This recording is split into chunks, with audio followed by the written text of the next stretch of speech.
먼저 세금을 아는 것은 매출을 늘리는 것과 똑같은 효과가 있어요. 매출을 늘리려고 대표님들께서 엄청 미팅도 다니시고 프로젝트를 따려고 노력을 하실 텐데요. 이렇게 매출을 늘리는 것과 세금을 줄이는 것은 똑같은 효과가 있어요. 예를 들어서 프리랜서의 이익률이 60%라고 해볼게요. 그러면은 60만 원의 이익을 얻기 위해서는 매출 100만 원을 벌어야 돼요. 그런데 만약에 60만 원을 절세하면 이것도 매출 100만 원을 버는 것과 같은 효과가 있어요. 그래서 매출을 늘리려고 노력하는 것과 절세하려고 노력하는 것을 같은 선상에 두고 조금 생각을 해주시면은 세금을 알아야겠구나 이런 생각이 드실 것 같아요. 두 번째, 요즘에 광고에서 더 낸 세금 환급해드린다 이런 광고들 많이 보셨을 것 같아요. 그런데 이런 것들은 원래 신고만 했으면은 당연히 돌려받았어야 되는 부분들을 신고하지 못해서 돌려받지 못한 거였거든요. 그래서 세금을 몰랐기 때문에 당연히 돌려받아야 될 부분들을 놓치고 있었다. 이런 불이익도 있었을 것 같고요. 그리고 몰라서 신고를 못했을 때 다행히 환급받을 부분이 있었으면 환급을 받을 수 있지만 만약에 납부를 했어야 됐다라고 하면은 무시무시한 가산세가 붙어요. 제때 신고를 못했기 때문에 무신고 가산세가 20% 발생하고요.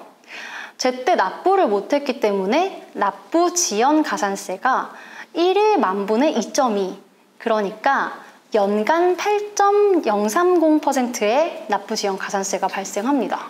그런데 만약에 뒤늦었다라고 신고를 안 해버리면은 이 가산세가 계속 붙어서 나올 텐데요.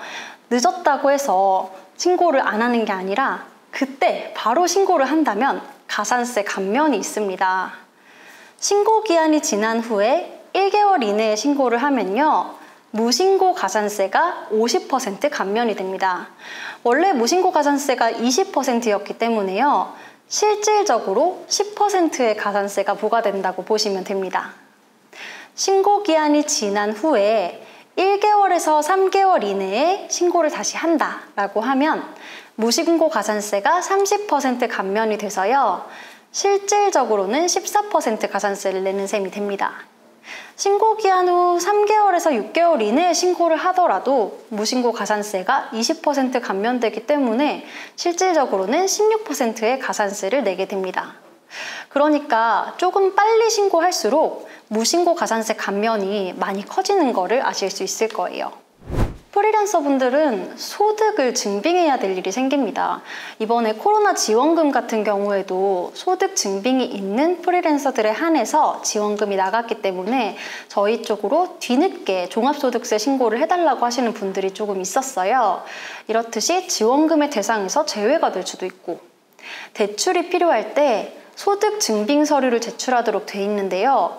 이런 서류가 미비하다는 이유로 대출이 불가능할 수도 있습니다. 원래 프리랜서 분들에게는 대출이 조금 안 되는 편인데 소득 증빙까지 없으면 완전 불가능하다고 봐야겠죠. 마지막으로 프리랜서가 사업자로 언제 전환을 해야 될지 세금을 알고 있다면 이 시기를 판단을 할 수 있어요. 매출이 커지면은 사업자 전환을 고려하시는 분들이 있는데요.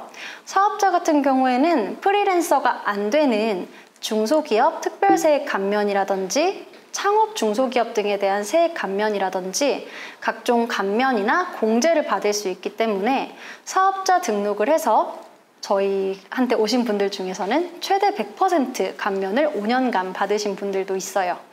그런데 이것도 사업자 등록을 하면 이게 유리하다, 프리랜서라서 이게 유리하다 이런 점을 몰랐다면, 그러니까 세금을 몰랐다면 불가능했을 부분이겠죠? 고소득 프리랜서 같은 경우에는 건강보험료를 많이들 걱정하시더라고요. 건강보험료 폭탄을 맞는 경우가 있는데 이때도 사업자가 되면은 직원을 두고 직장가입자로 전환을 해서 건강보험료도 아낄 수 있습니다. 이렇게 세금에 대해서 아는 것과 모르는 것은 많은 의사결정의 차이를 주기 때문에 이제 프리랜서 여러분들께서 세금에 대해서 아셔야 될 이유를 한번 아시겠죠? 자, 이제 그러면 세무사님께 마지막 질문을 드려보려고 합니다. 절세하기 위해서 놓쳐서는 안 되는 3가지가 있다면 무엇이 있을까요? 일단 신고 기한을 잊으면 안 돼요. 그리고 증빙을 무조건 받아두셔야 돼요. 현금으로 이렇게 다 거래하시면 안 되고요.